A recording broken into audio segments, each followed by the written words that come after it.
Bonjour Pierre Le Vigan. Bonjour Jean-Robin. Pouvez-vous nous dire ce que vous pensez d'Alain Finkielkraut?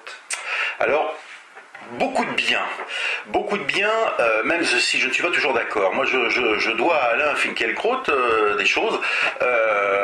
Une grande passion pour son émission de radio sur France Culture, Réplique, que je trouve quand même remarquable, qui est pour moi la meilleure émission de radio des 20 dernières années, ce qui est quand même pas rien. Finkielkraut est un intellectuel important. Je ne sais pas si c'est un grand philosophe, ce sera peut-être un peu excessif, mais c'est quand même un intellectuel important, rigoureux, tourmenté à beaucoup d'égards, qui croit sans doute en ses réponses, mais peut-être plus intéressant à mon avis, qui croit en ses questions, qui croit en les questions qu'il porte et qu'il débat et qu'il met en débat. Donc ça, je crois que c'est quand même une grande qualité.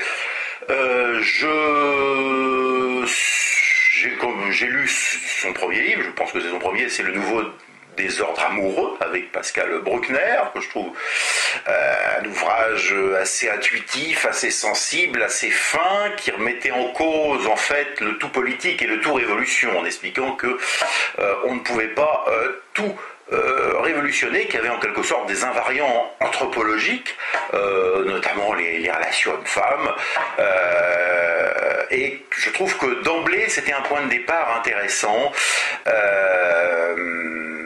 assez sociologique d'ailleurs. Bon, je pense que Finkielkraut, c'est à la fois quelqu'un qui réfléchit beaucoup sur la société, enfin, c'est un sociologue en ce sens, c'est quand même quelqu'un qui a une grosse culture philosophique et une très bonne culture littéraire. Donc tout ça fait quand même un ensemble intéressant.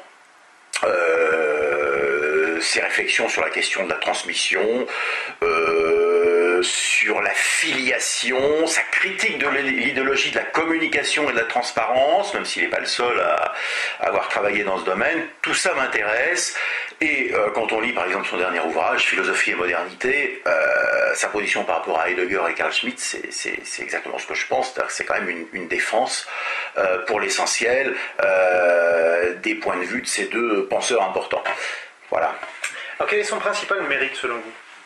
Alors son principal mérite, à mon avis, c'est d'être un penseur que j'appellerais plutôt qu'anti-moderne, je dirais contre-moderne. Pourquoi cette distinction entre moderne et contre-moderne? Parce que Finkielkraut pense de manière critique par rapport à la modernité. Alors là, on pourrait dire l'école de Francfort, elle aussi a mis en cause la toute-puissance du rationalisme et la toute-puissance de l'idéologie des Lumières, mais je dis contre-moderne, parce qu'en fait, quand on critique la modernité, on est toujours contre, on est toujours très près d'elle, on n'est pas à distance parce qu'on est dans la modernité, qu'on le veuille ou non. Donc contre-moderne, parce qu'on est toujours avec la modernité et en décalage critique. Et sa plus grande erreur. Alors c'est assez simple, moi je m'intéresse pas beaucoup aux erreurs des gens, je pense que c'est pas un sujet essentiel à vrai dire. D'accord.